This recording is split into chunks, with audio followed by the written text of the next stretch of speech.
আমরা এত domestic cricket করি, আপনি খেয়াল করে দেখবেন যে কায়সার ভাই অনেক বলে, আমি অনেক বলি, আমাদের সমর্থকরা অনেক বলে আমাদের স্ট্রাকচার ভালো হওয়া উচিত, আমাদের হোম এন্ড অ্যাওয়ে হওয়া উচিত, আমাদের আরো একটা টি-20 টুর্নামেন্ট হওয়া উচিত। আমরা তো এই গত কথার কথাগুলো বলি, আমি দায় নিয়ে বলছি। আফগানিস্তানের ডোমেস্টিক ক্রিকেটের খবর কেউ রাখে বলেন? দিন শেষে কিন্তু ওই স্ট্রাকচারটা তাদের প্রপারলি নেই। তারা খেলে এই যে বাংলাদেশের সাথে তাদের খেলা হয়েছে, এই খেলাটা কোথায় হচ্ছে? এটা কিন্তু আফগানিস্তানের হোম সিরিজ। এই সিরিজটা তারা খেলছে ইন্ডিয়ায়, তাই না? অথবা তাদেরকে খেলতে হবে দুবাইতে। তো এরকম একটা ক্রিকেট নেশন যাদের হচ্ছে কোনো ক্রিকেট কাঠামোর কটাও নেই, তারা কোথায় চলে গেছে? তারা গত 20 বছর, আমি বললাম না যে 2004 সালে তারা প্রথম অফিসিয়াল ইন্টারন্যাশনাল ম্যাচটা খেলেছিল এশিয়ান ক্রিকেট কাউন্সিল ট্রফি, আমি একদম মেনশন করে বলছি, এবং সেই দলেও মাহমুদ নামি ছিলেন।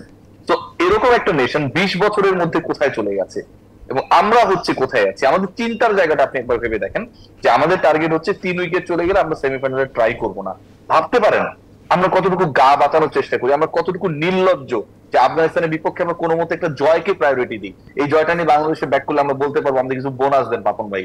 এই যে চিন্তা, এই যে ভাবনা, এই যে মানসিক দাসত্ব, এখান থেকে তো আমরা বের হতে পারিনি। আর তারা স্বপ্ন দেখছে যাদের কোনো লোকাল স্ট্রাকচার নেই, যাদের বিশাল ক্রিকেট বোর্ড নেই, যাদের হোম সিরিজ গুলো খেলতে হয় অন্য দেশের মাঠে, তারা স্বপ্ন দেখছে বিশ্বকাপের ফাইনালে যাওয়ার জন্য। সো এই দলটার প্রতি একটা সিম্পেথি কাজ করাটা খুব স্বাভাবিক।